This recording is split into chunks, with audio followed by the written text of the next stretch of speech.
కొత్త ముద్ద వస్తుందని ఆశిస్తారు. ఉన్న ముద్ద నోటి దగ్గర పోతే ఎవరు తట్టుకోలేరు. చంద్రబాబు గారు ఆలోచించుకోవాల్సింది పరిపాలనా సంస్కరణలో అత్యంత కీలకమైనటువంటి అన్న క్యాంటీన్ పరిపాలనా సంస్కరణ కాదు. అంత అన్నం పెట్టడం, అంత అన్నం ముద్ద పెట్టడం.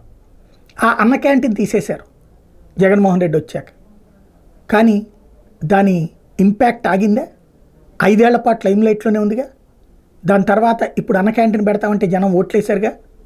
అలాగే వాలంటీర్ సచివాలయం, ఇంతకుముందు ఉన్న పంచాయతీలు బోరు కొట్టేసినాయి, మున్సిపాలిటీలు బాధ పెట్టేసినాయి, కార్పొరేషన్లు చిరాకు పెట్టేసినాయి. వెళ్తే రోజుల తరబడి తిరిగే పరిస్థితి, లంచాలు ఇవ్వకపోతే పని జరగని పరిస్థితి, రెవెన్యూ యంత్రాంగం అంటే వణుకు పుట్టించే పరిస్థితి, అవినీతికి అలవాటు పడ్డటువంటి యంత్రాంగాలతో భయపడి చిరాకు పడినటువంటి ప్రజలకి ఇంటి దగ్గరకు వచ్చినటువంటి పాలన వాలంటీర్, ఏరియాలోకి వచ్చిన పాలన సచివాలయం. మనుషులుగా నచ్చకపోవచ్చు, వ్యక్తులుగా మనకు నచ్చకపోవచ్చు, జగన్మోహన్ రెడ్డి నచ్చకపోవచ్చు, కానీ ఆ విధానం ఇంటి దగ్గరికి తీసుకొచ్చిన పాలన ఆపేస్తున్నాం. ఇప్పటికే సచివాలయాల్లో పనులు ఆపేసి మీ సేవల ద్వారా సర్టిఫికెట్లు తీసుకోవాల్సి వస్తుంది. వాలంటీర్ల ద్వారా ఇంటికి వెళ్ళే సర్వీసెస్ ఆపేశాం. పెన్షన్లు తీసుకొచ్చి అందరి ఎదురుగా పంచుతున్నాం. ఆత్మగౌరవం అనేది ఒక ముఖ్యం.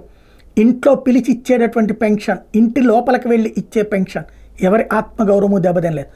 రోడ్డు మీద 10 మంది మధ్యలో పిలిచి ఇచ్చేటటువంటి పెన్షన్, అది కూడా పార్టీ నాయకుల చేతుల మీదుగా ఇప్పించే పెన్షన్, ప్రజాప్రతినిధి మీద చేతుల మీదుగా ఇప్పించే పెన్షన్. ఇంతకుముందు వాళ్ళ హక్కు, ఆత్మగౌరవం ఇప్పుడు దానం కింద కనబడుతుంది, బెచ్చం కింద కనబడుతుంది.